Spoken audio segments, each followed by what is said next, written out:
जो है किसी बात के लिए कोई ऐसी चेतावनी देंगे जिसे प्रशासन हमें आक्षेपित करे, परंतु हम अपने हक को हर तरीके से मांगेंगे और इस क्रांति की धरती से हमेशा देश की आजादी का बिगुल बजा है। आज किसान की क्रांति भी यहीं से शुरू होगी। चौधरी महेंद्र सिंह टिकैत जी ने भी यहीं से शुरू की थी और हमारी यह किसान की जो है मांग भी यहीं से शुरू होगी और यह आगे बढ़ेगी।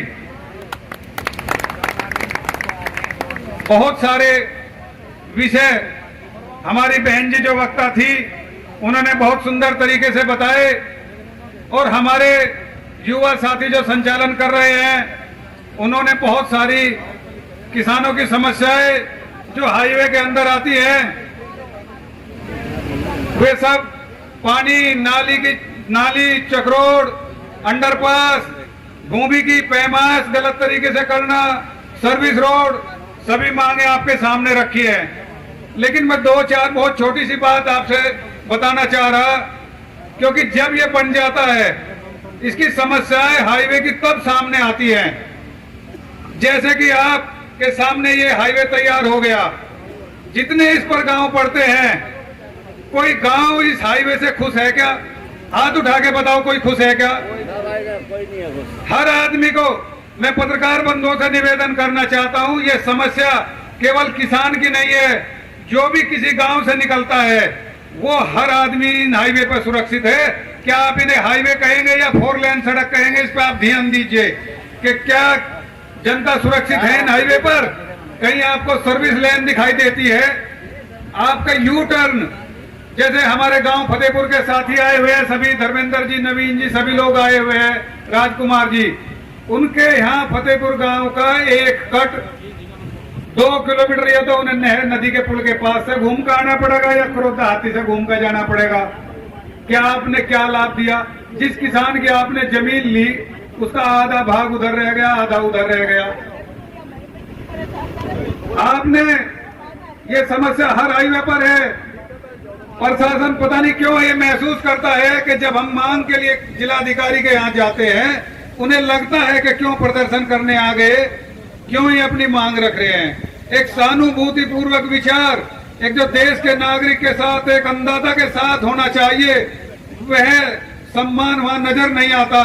उसका कारण है उन्हें लगता है एक बेफजूल की मांग है।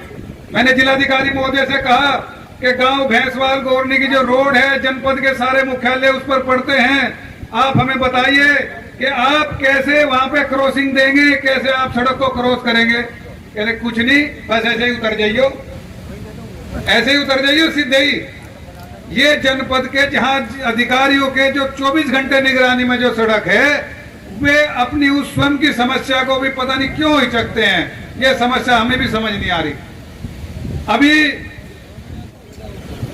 इन सड़कों के निर्माण में 150-200 साल पुराने तक के पेड़ काट दिए। किसानों की जो भूमि अधिग्रहित उसमें से पैसे पेड़ काट दिए। पेड़ का मुआवजा कब्जा लेने के बाद में अपनी मर्जी से आकलन करते हैं। मान लिया किसी किसान के 100 पेड़ गए, उसे काट के 25 पेड़ लिख दें, सड़क बन जाए, उसके बाद में वो केला फिर जा फाइल ठाऊ, उसे कुछ नहीं मिलता। ये है उदाहरण। ये मैं उदाहरण के साथ आपको बता रहा कि गोरनी गांव के युद्धवीर सिंह जो किसान है, उनका बाग था लीची का, आड़ू का, बाग उजाड़ दिया, बाग पे विरोध हुआ, पेड़ों की संख्या की नहीं, बाद में 1/4 कर दिए। मतलब क्या सिद्ध करना चाह रहा प्रशासन? किसान को क्यों हक नहीं देना चाह रहा? किसान को अपनी बात क्यों नहीं अपनी बात अच्छी तरह करने दे रहा? यही हाल जो इन हाईवे पे जो आपके हो गए, लगभग जहां तक मुझे अनुमानित थोड़ी जानकारी हुई है, लगभग 250 करोड़ रुपया हाईवे वालों ने उत्तर प्रदेश सरकार को पेड़ों का भेज दिया। क्या वो पैसा किसान को नहीं मिलना चाहिए? क्या वो इस हाईवे की ग्राम पंचायतों को नहीं मिलना चाहिए, ताकि यहाँ पर फिर दोबारा से पेड़ों सड़क के किनारे हरियाली हो? आपने एक नियम तो बना दिया कि हाईवे के दोनों ओर 60 मीटर से 100 मीटर तक आप कोई निर्माण नहीं कर सकते। आप ग्रीन बेल्ट बनाओगे, पेड़ लगा सकते हैं सिर्फ। किसान को तो बंधित कर दिया। और उसके हाईवे का पेड़ का मुआवजा आपने क्यों रख लिया? इसका जवाब चाहिए किसान को। ये किसान के पास पैसा आना चाहिए ताकि वो किसान उस हरियाली की जो जगह आवंटित हुई है उसमें पेड़ लगाए और पर्यावरण को भी बचाने में अपना सहयोग किसान देगा। आप किसान को किसान मित्र क्यों नहीं कहते? आप क्यों डरते हो? किसान को उनका हक मिलना चाहिए। बहुत सारी समस्याएं हैं।